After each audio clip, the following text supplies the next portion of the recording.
आज आप लोग को पढ़ाने वाले हैं मोनोहाइब्रिड क्रॉस के बारे में, जो आप लोग कई बार पढ़ चुके हैं। ये आप लोग मनसांगतिक चैप्टर का ये एक टॉपिक है जिसको हम लोग हिंदी में कहते हैं एक संकट संकट। ये आप लोग कई बार पढ़ चुके हैं और इसमें आप लोग को दिक्कत एक चीज की आती होगी, जीनोटाइप और फिनोटाइप निकालने की। तो ये तो बहुत आसान है, जब आप लोग डाइहाइब्रिड क्रॉस करते हैं तो ये उससे भी ज्यादा टफ हो जाता है। तो आज इस आप लोग को समझाएंगे, हो सकता है आप लोग को समझ में आ जाए और ये सेशन देखने के बाद आप लोग को फिर कोई भी दिक्कत नहीं आएगी कि क्या इसमें आप लोग जीनोटाइप कैसे निकालेंगे, फिनोटाइप कैसे निकालेंगे। ये चेक करने के बाद मतलब कि आप लोग हमेशा के लिए जीनोटाइप और फिनोटाइप आसानी से निकालेंगे। चलिए स्टार्ट करते हैं। तो मोनोहाइब्रिड क्रॉस, जिसको हम लोग हिंदी में कहते हैं एक संकट संकट। चलिए स्टार्ट करते हैं। इसमें लिखा गया है, जब विपरीत लक्षणों वाले नर व मादा के बीच केवल एक जोड़े मतलब कि आपने जानते हैं कि मेंडल ने 7 लक्षण लिए थे, 7 जोड़े। तो उनमें से सिर्फ हमको एक लक्षण को लेना है, जो भी आप लोग लेना चाहते हैं ले सकते हैं। तो हम लोग क्रॉस कराते हैं एक जोड़े विपरीत लक्षणों वाले। विपरीत मतलब उसी का अपोजिट होना चाहिए। जैसे कि गोल है तो उसका झुर्रीदार होना चाहिए, लंबा है तो बौना होना चाहिए, जो भी हो बस एक ही हो। लक्षणों वाले अध्ययन के लिए क्रॉस कराया जाता है। क्रॉस मतलब संकट कराया जाता है। तो इन विपरीत लक्षणों के लक्षण को, संकट को ही क्या कहते हैं? मोनोहाइब्रिड क्रॉस या एक संकट संकट कहते हैं। और ये आप लोग को समझने में ज्यादा आसानी तब होगी जब इसको हम लोग प्रैक्टिकली करेंगे। प्रैक्टिकली कैसे करेंगे? एक कोई लक्षण लेते हैं और उसके बीच में क्रॉस कराते हैं, फिर देखते हैं कि कैसे निकलता है। तो देखते हैं कैसे होता है। तो सबसे पहले हम लोग एक लक्षण को लेते हैं। अब जो भी आप लोग का इच्छा हो लक्षण ले सकते हैं, डजंट मैटर, कोई भी नहीं। चलिए स्टार्ट करते हैं। हम लोग लेते हैं लंबा और बौने का। लंबा लिखते हैं और बौना। अब आप लोग को जानते हैं कि जब भी हम लोग कोई भी लक्षण लेते हैं तो जैसे प्रभावी वाला होता है उसका हम लोग कैपिटल लेते हैं। तो कैपिटल में कौन सा लेंगे? कैपिटल में आ जाएगा आपका कैपिटल टी, और बौने में आ जाएगा आपका स्मॉल टी। ये भी एक लक्षण है, यानी कि एक जोड़ा हमने लक्षण ले लिया। अब इसके बीच में हम लोग क्या कराएंगे? क्रॉस कराएंगे। कैसे क्रॉस करते हैं? इसका सबसे पहले अगर आप लोग आसान करना चाहते हैं तो गैमेट बना लीजिए। जब गैमेट बनाते हैं तो और ज्यादा आसान हो जाता है। गैमेट बन गया, फिर उसके बाद अप्रभावी का गैमेट बनाते हैं। गैमेट बनाने का मतलब ये होता है कि बस एक एक ला दीजिए नीचे, बस आपका गैमेट तैयार हो गया। यानी कि M2N था, उसको आपने M कर दिया, हैप्लॉइड कर दिया। फिर आपने क्या किया? यहां से आपका कैपिटल टी आ गया, यहां पे भी आपका कैपिटल टी आ गया। अब यहां से ये कैपिटल टी यहां पे आया, फिर इससे मिला, तो यहां से कैपिटल टी और फिर यहां से कैपिटल टी। तो capital T sorry small T और कैपिटल टी हो गया। फिर उसके बाद कैपिटल टी स्मॉल टी, फिर बन गया आपका वही। फिर आपका कैपिटल टी आया, फिर स्मॉल टी आया, कैपिटल टी स्मॉल टी हो गया। अब आपको पता है कि जब हम लोग एक से हो जाता है फिर दूसरे से कराते हैं, फिर सिंगल से, फिर यहां से आया कैपिटल टी, यहां से आया स्मॉल टी। तो ये आपका कंप्लीट अभी नहीं हुआ है, ये आपका सिर्फ एक निकला है। क्या? मोनोहाइब्रिड क्रॉस का F1 जनरेशन। तो ये हमारा जो निकला है क्या है? F1 जनरेशन, यानी कि प्रथम पीढ़ी, फर्स्ट जनरेशन जो निकला है। अब इसके बाद हम लोग क्या निकालेंगे? F2 generation. और F2 जनरेशन कैसे निकालते हैं वो और ज्यादा आसान हो जाएगा। कैसे? बस एक बार समझ लीजिए आप लोग। जो F1 में बना होता है, जो भी बना है उसको आप लोग ले लीजिए। क्या बना है? कैपिटल टी स्मॉल टी ना, एक ही बने हैं, जो भी आपको मन करे ले लीजिए यहां पे, ठीक है।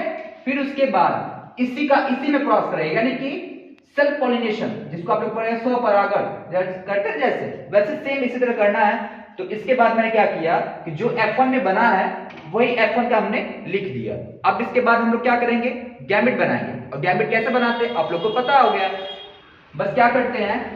हैप्लॉइड कर देते हैं। यहां पे आपका कैपिटल टी हो गया, फिर यहां पे स्मॉल टी हो गया, फिर यहां पे कैपिटल टी, यहां पे स्मॉल टी। फिर इसके बाद क्रॉस कराते हैं। कैसे करेंगे? Capital T, capital T, capital T हो गया, फिर कैपिटल टी स्मॉल टी, तो कैपिटल टी स्मॉल टी हो गया। फिर उसके बाद यहां से आया स्मॉल टी, यहां से आया कैपिटल टी। तो आप लोग पहले स्मॉल को ना लिख के क्या लिखेंगे? कैपिटल लिखेंगे। तो पहले कैपिटल फिर स्मॉल, फिर यहां पे भी वही करेंगे, स्मॉल टी स्मॉल टी। तो ये आपका जो निकला है ये आपका F2 जनरेशन हो गया। और जब F2 जनरेशन होता है तो आपका पूरा कंप्लीट हो गया क्या, मोनोहैबिट क्रॉस। लेकिन इसमें भी दो चीज बाकी है, क्या क्या क्या क्या बाकी है अभी, जीनोटाइप और फिनोटाइप। अब जीनोटाइप फिनोटाइप कैसे निकालते हैं वो देखते हैं। तो जीनोटाइप फिनोटाइप हम लोग हमेशा F2 जनरेशन का निकालते हैं, F1 का नहीं निकालते। अब कहेंगे क्यों, क्योंकि F1 में सभी के सभी समान बने और F2 में देखिए डिफरेंट है। तो अब इनका निकालते हैं कि F2 जनरेशन में क्या आपका जीनोटाइप आया है। जीनोटाइप मतलब जीन देखते हैं कि जीन इसका क्या है। तो देखते हैं ये जो कैपिटल T है इसके जैसा कोई इसमें है या नहीं है, कोई नहीं है, एक ही है। तो हम लोग एक लिखते हैं, फिर रेशियो का सिंबल लगा देते हैं। फिर इसके बाद इसको देखते हैं कैपिटल T स्मॉल t इसके जैसा कोई है कि नहीं है। तो देखते हैं एक और यहाँ पे 2 है, तो फिर यहाँ पे 2 लिखते हैं, फिर इसके बाद रेशियो का सिंबल लगा देते हैं। फिर उसके बाद ये देखते हैं इसके जैसा कोई है कि नहीं, एक ही है, तो फिर क्या करते हैं, एक लिख देते हैं। तो ये आपका क्या निकल गया, जीनोटाइप। अब हम लोग निकालते हैं फिनोटाइप। फिनोटाइप निकालने का मतलब फिजिकल मतलब कि बाहर से कैसा दिखता है। तो आप लोग बताइए इनमें से कितने लंबे हैं कितने बौने हैं, यानी कि कौन सा लंबा दिखता है और कौन सा बौना। तो अगर आपसे कोई पूछे कि लंबा बौना को कैसे पहचानेंगे, तो आपने बहुत पहले पढ़ चुका है प्रभाविता का नियम। प्रभाविता का नियम क्या कहता है, जब प्रभावी और अप्रभावी के बीच में क्रॉस कराते हैं तो F1 जनरेशन में क्या आते हैं, सभी के सभी प्रभावी आते हैं। प्रभावी मतलब सभी के सभी लंबे आते हैं। तो लंबा देखिए इसमें आपका प्रभावी और सब प्रभावी है, तो यानी ये लंबा है। ये भी प्रभावी और अप्रभावी यानी ये भी लंबा होगा। क्यों, क्योंकि इसके साथ प्रभावी आ गया। जब भी अप्रभावी के साथ प्रभावी आता है तो प्रभावी ही लक्षण दिखता है, अप्रभावी लक्षण नहीं दिखता है। फिर उसके बाद प्रभावी फिर अप्रभावी यानी ये भी आपका लंबा, लेकिन ये आपका बौना होगा। क्यों होगा, क्योंकि इसमें प्रभावी आया ही नहीं, इसलिए क्या होगा, अप्रभावी होगा यानी कि बौना होगा। चलिए देखते हैं इसमें लंबे कितने हुए, 1 2 3 यानी कि 3 लंबे हुए, तो हम लोग 3 लिखेंगे, फिर रेशियो का सिंबल, और एक बौना है तो फिर यहाँ पे 1 लिख देंगे। यहां पे आपका पूरा कंप्लीट हो गया क्या, मोनोहैबिट क्रॉस। तो मोनोहैबिट क्रॉस क्या कहते हैं, फिर से समझते हैं। विपरीत लक्षणों वाले नर व मादा के बीच क्रॉस करा, एक जोड़े विपरीत लक्षणों के बीच अध्ययन करते हैं या क्रॉस कराते हैं या संकरण कराते हैं, तो इन विपरीत लक्षणों के लक्षण को ही हम लोग क्या कहते हैं, मोनोहैबिट क्रॉस, या हिंदी में कहते हैं एक संकर संकरण। तो अगर आपसे कोई पूछे कि एक संकर संकरण किसे कहते हैं, तो आप लोग आसानी से बताएंगे कि एक लक्षण ले और उनके बीच में क्रॉस कराएं। और एक लक्षण लेने का मतलब ये है कि वो लक्षण क्या हो,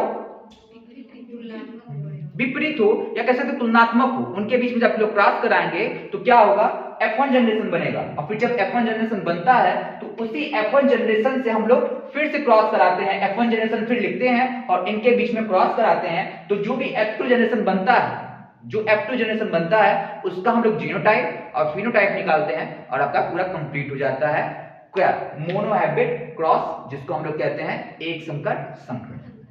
ठीक है।